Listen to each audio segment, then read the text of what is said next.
A lot of amazing indie games came out in 2022, like a lot. I definitely didn't get close to playing all of them, but even among the ones I did play, picking what went on this list was tough. Like, originally this was going to be a list of 20, or 30, maybe even 42. That's too many. No. Though these aren't in order from best to worst or anything like that, because I have anxiety and ADHD, so what my favorite anything is in media is constantly shifting. Consider this a list of games I really enjoyed, and go check them all out. First up is Are OFK. Are OFK's Steam description includes this amazing line.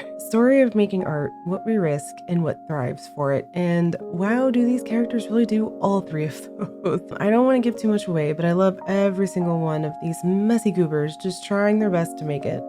Life is difficult. You have to deal with familial expectations, death, rent, and all while navigating wanting to pursue your art and craft above all. Do you do that, or do you take the steady and more prestigious job? It's so relatable, and that's why this is one of my favorite games of the year, and at the top of this list. Also, the interactive music videos alone sell this game. Seriously, Inferiata is not just a good song, but it's one of the neatest video game experiences I've ever had. Oh, this is gorgeous. What the heck? I'm doing that. This is a story about change. Change can be scary and difficult. Change can also involve mysterious goo and branching narratives and a big gaping hole. I didn't stutter. There's a big gusty hole.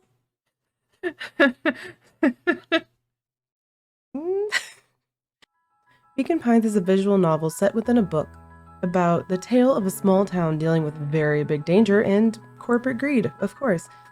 It also has a fun charm system to navigate its literal branching paths, some of which are titled very silly things like hard. See? That wasn't so hard. We got hard. I've been following Beacon Pines since 2021 when I got to play the demo on stream. I wasn't expecting some of the plot twists and had a good time with this one. If you like narrative-heavy games and cute, albeit slightly haunted, anthropomorphic characters in a picture book design setting, this one's for you. And then we have Citizen Sleeper.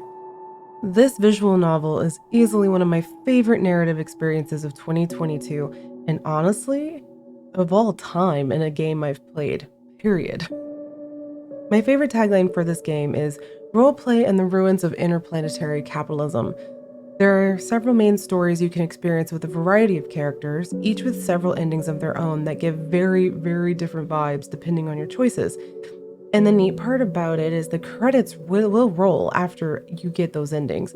So it's like, that is the ending that you get, and it's just really memorable. It's so satisfying or soul-crushing, depending on what the ending was. I'm not explaining this game well at all. If you like RPGs, TTRPG dice-type mechanics, some slight character stat customization, and cyberpunk narratives, play it. Just play it. Thank me later. Next up is Vampire Survivors. I tend to get overstimulated very easy, so if you had told me a bullet hell adjacent game like this would be one of my go-to chill out and decompress games in 2022, I wouldn't have believed you. Vampire Survivors is a delightful ADHD time sink, oh my god. It has roguelike elements and is very low energy. When you die, you take the coins earned in that run and buy permanent power-ups or use it to buy secret characters once you unlock that option. It's pretty nice. It's very low energy, low effort, good for chill days. While there is a lot of chaos on the screen when you reach full builds, and those builds very much destroy your stream bitrate, it's somehow always a chill time too. If you have a brain that demands you follow the dopamine like mine, this casual side-scrolling gremlin of a game might be your vibe. Be the bullet hell. Become tree. Wait, what?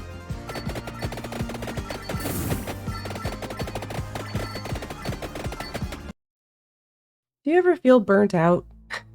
Do you suck at taking breaks from your work, especially if you're in any creative field? Then prepare to be dragged by this adorable game.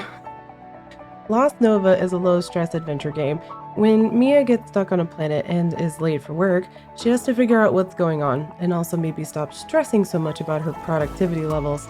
Difficult, I know. The dialogue is cute, relatable, and well written. It feels like playing a She-Ra episode, one with sincere emotion about the difficulties of navigating existing as a human and having to work to exist. But it's still work, right? Even if you love it, it takes work, it takes energy. No one can sustain a breakneck pace forever. I feel like my relationship with this game at this point is just me stopping and going at like the number of ways this game has been dragging me. This was created by one game dev who is a lovely person, and you should go support him. Links below. I was a teenage exocolonist. With a similar vibrant pastel space opera-y color palette and a much more serious vibe, I Was a Teenage Exocolonist is a truly memorable game. It's an RPG deck builder space opera about surviving on a distant planet, as well as navigating all the relationships and hardships that come with it. The dialogue is robust and complex, and if you find the card combat too difficult, there are features that allow for auto wins so you can completely focus on the story, which is great because I definitely did that, and you're probably going to want to do that after a few time skips in. Also, there's time travel and time mechanics. It's fine, don't worry about it. The leveling and general time it takes to do a single run is a bit unbalanced, but the unashamed queer vibes of so many characters more than makes up for it. Seriously getting to pick they/them pronouns for myself and my character, or using custom pronouns or neo-pronouns in the game was cathartic as hell. Please make this a standard at all RPGs. Thank you. So if you like space opera, queer relationships, emotional storytelling, and deck builder elements, this one's for you. Would you like to be a bear and renovate and revitalize lodges for humans to return and give you garbage? Money? Bear and Breakfast is a relaxing management sim, and you are a bear. Late game, especially right after release, got a little complicated, but I was really impressed with all the quality of life and balance updates the devs did over the month after release. Indie games are difficult, so that takes a lot of work. This game holds a special place in my heart because it came out right around when I got a bad back injury and couldn't do much or process much. But I could zone out and be a bear and try to get people to give me money and or garbage for cute decor upgrades. Worth it. Go be a bear. It's worth it. No, you'll actually find it's more of a rectangular parallelepiped? Parallelepiped.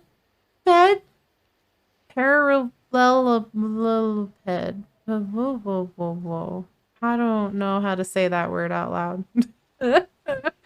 Parallel. I'm gonna go. That's a word. Now, what if Hades, or some roguelike similar to it, also had a base camp management component? And what if that base camp was a cult? And what if you were the lamb cult leader of an eldritch god that was shackled away and you're trying to break free and or murder? I'm not sure on that part, actually. Cult of the Lamb absolutely answers all that and more. It's a morbidly powerful game. If you're a streamer also, Cult of the Lamb is absolutely a must-try. It's got some really fun Twitch integration. Your chat can be in your cult. You can murder them, ascend them, and or maybe revive them in 5 to 10 business days. Everyone liked it, and there's your bones, your meat. It's okay, I'll bring you back. Here. Oh, I don't have enough. That's it. Okay, I'll bring you back in approximately 5 to 10 business days when I have enough bones. It's fine. If you like Hades' dungeon crawler elements with a little bit of roguelike components, you'll definitely like Cult of the Lamb. If you liked Happy Tree Friends in the early 2000s and you're a millennial like me and understands that reference, you will like this game, or at least the vibes. Go try it. I'm not exactly sure how to describe NORCO. Whereas Citizen Sleeper is a far future, somewhat detached commentary on current and relevant topics such as capitalism and struggling to exist, and what existence even means when you have to sacrifice so much of yourself to make a living, NORCO is a more surreal and gothic experience. It's grounded in the now, in the near future, and its commentary is less what if and more hey, this is messing us up and you can't and shouldn't look away. Also, there's this one cat minigame and I might have spent far too long trying to beat it. It's fine. This game is a very bizarre but darkly beautiful experience. I really don't know how else to describe it, and I don't want to go too far into it and give any of it away. This is one of those games you kind of have to experience for yourself. So if you like narratives that are memorable while being bleak and complex at the same time, and you enjoy that sort of point and click mystery game mechanic interface, this game has a lot of adjacent utility to that. You just go try it. All right, I have to mention, and I had to include Trombone Champ on this list. I really debated making this part of the honorable mentions only and not putting it as my final one for this video, but quite frankly, I had so much fun streaming this that I had to include it. So now we go from the strange and complex narratives of NORCO to being a tromboner. Trombone Champ absolutely deserves a mention. It's a ridiculous time. I recommend you download the mods necessary to play custom maps. The base game itself is quite small. I understand why. I think they use only public domain music, and the base maps are wonderful. But there's a ton of amazing custom maps out there, like this one-winged angel map. Oh my god, please enjoy this obnoxiously long trombone! There's also an epic duel with Mozart's evil counterpart, Trizam. Yes, that is just Mozart backwards. It's a silly game and good fun, so if you like rhythm games, which I very much do, this isn't quite that, but it's also not that either. just go be a tromboner for a little bit. I believe in you. So if you ever hear anyone saying, there weren't any games that came out in 2022, or honestly insert any year recently here, but especially in 2022, it seems like everyone was like, oh, there's no games that are coming out anymore. Just slap them with any one of these amazing indie game titles and tell them there's more to games than the big budget releases like Elden Ring? I don't know. Okay, bye now, please go play some games.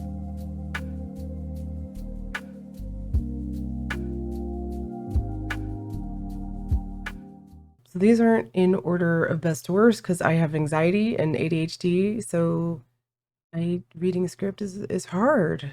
I forgot how to read a script. Look.